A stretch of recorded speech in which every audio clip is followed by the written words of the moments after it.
In this video, we're going to look at the answers to the first 4 exercises in the National 4 Numeracy practice test that we are looking at just now. So, in the first question, we are talking about VAT. So it tells us in the question that VAT is charged at 20% in all questions.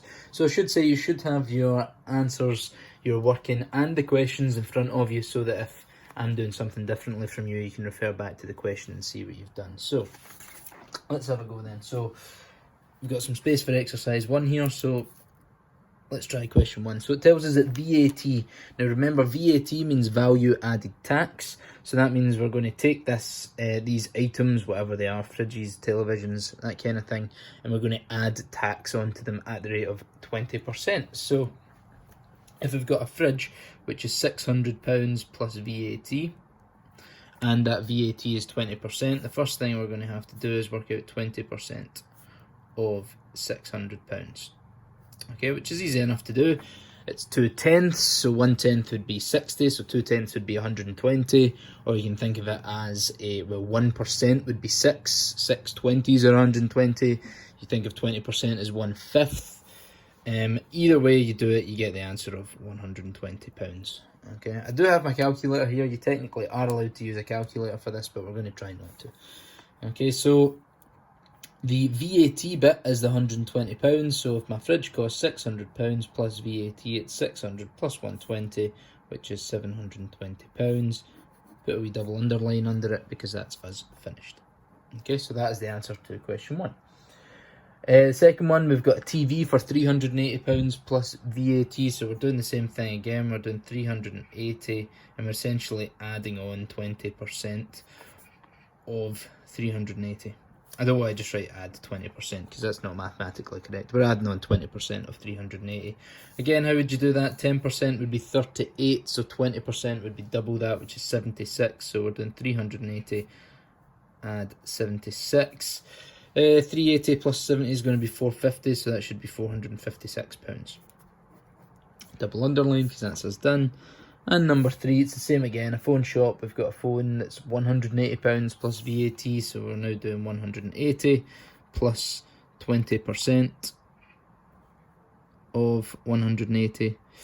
Again, 10% of 180 would be 18, so 20% would be double that, which is 36. So we're doing 180 plus 36, which is £216. Okay, and that is us finished exercise 1. Moving on to exercise 2 now. So exercise 2 is all about the weights of things. So essentially, if you've got some sort of empty bag or box or something like that, can you then work out the weight if you subtract and add in different items and things? So question 1 says, an empty rucksack has a weight of 1,500 grams. When 2 identical sleeping bags are packed into it, the total weight is 3,700. What is the weight of one sleeping bag?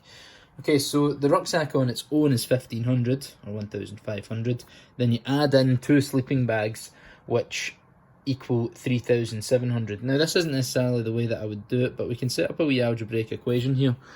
Okay, so if we've got the sleeping bag as, the rucksack is 1,500 plus 2 sleeping bags, so let's just call that plus 2x. Okay, because one of the sleeping bags is going to be x, so 2 of them is 2x. And if you add those 2 weights together, it equals the total, which is 3,700. You can do a little bit of algebraic equations here. Take 1,500 away from both sides, and we get that 2x is going to equal 2,200. So then x, divide both sides by 2, is going to be 1,100, and it's grams, isn't it? Yes, it's grams. Okay.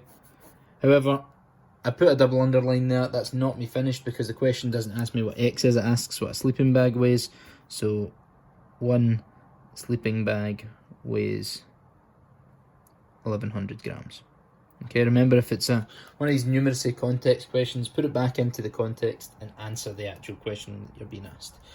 I should point out that's not the way that you have to do it. You can just do 3,700, take away 1,500 and divide it by 2. It gives you the same answer. But I quite like doing it this way. It's brushes up our algebra. So let's do the next one the same way. So we've got an empty box, has a weight of 350. So we're going to start with 350. When 15 cans of juice are put into it, the total weight is 4,850. So plus 15 We've got cans of juice this time, so why don't we go 15C, because it's 15 cans, and that equals the total weight of 4,850. Subtract 350 from both sides of my wee algebraic equation here. Leaves me with 15C on the left hand side equals 4,850, take away 350 is 4,500, and lo and behold, that's going to divide nicely. Divide both sides by 15 now, and you'll find that C equals 300. Yep, C equals 300, therefore 1 can is 300 grams. Okay. Last one then, question 3. We've got an empty bag, has a weight of 400 grams this time again, so we're starting with 400 now. We add in 6 footballs, so let's go plus 6F. And the total weight is 3,070. What is the weight of 1 football? So that's going to equal 3,070. So again, take 400 away from both sides. That's going to leave me with 6F equals 3,070, take away 400 is going to be 2,670. 2,670 we now need to divide by 6, so I just need to put that over here. 2,670 divided by 6. We can do that without a calculator, but I'm just going to do it quickly with this one to make sure we're getting it right. So that means 1 football is 445. So again, put it into the context. Football weighs, and is it grams again? 445. Yes, it's grams again. Thought they changed the units, but they don't. Okay, so those are your answers for exercise 2. Remember, these are at the back, so you don't actually even need to watch this. This is just to check you're working, and if you didn't know what to do, hopefully this is helping. Right, exercise 3 is about exchange rates. So if you're going on holiday, which unfortunately nobody really is at the moment, okay, but we've got the exchange rate is 1.28 euros to the pound. So £1 equals, euro sign looks like that, 1.28 euros. I think it's a lot worse than that just now for us, but we'll take the one in the question. So Ailey is going to Euro Disney in France. How much currency will she get for £200? Well, if £1 is 1.28 euros, to get £200, you just need to multiply the exchange rate by however many pounds it is. So you just need to do 200 multiplied by 1.28, and if you do that, 200 multiplied by 1.28, you don't need to use a calculator, it is 256. Oops, euro sign, that's going to be, okay. Yep, and that's it. Question 2.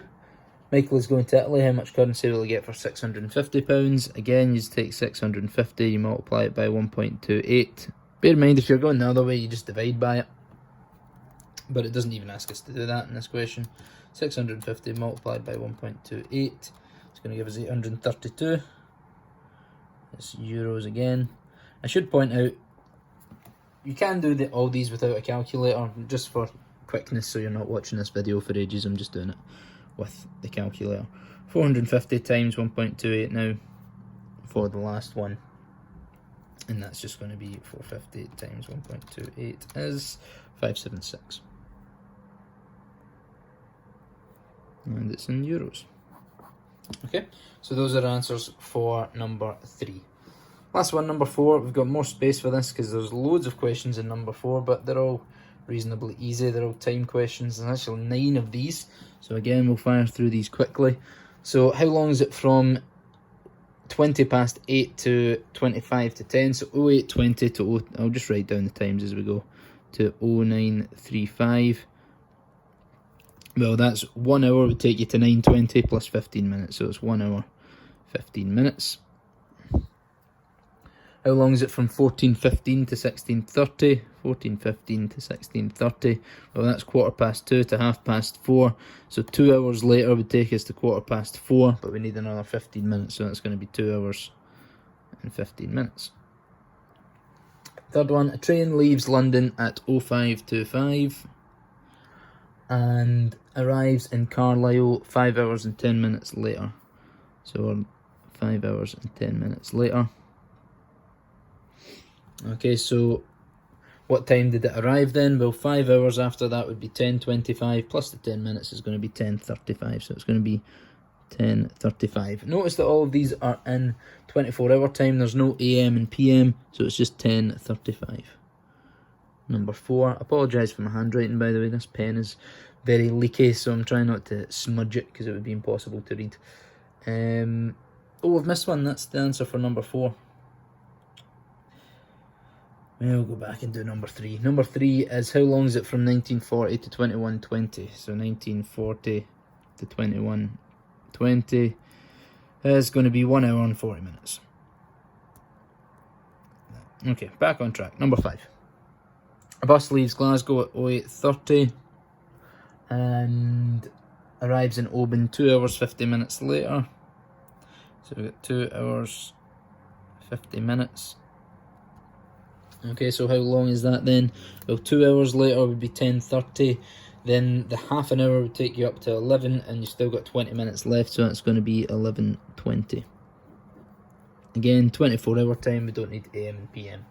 A bus leaves Greenock at 10:25, I should say, and arrives in Blackpool 5 hours 30 minutes later. 5 hours 30 minutes.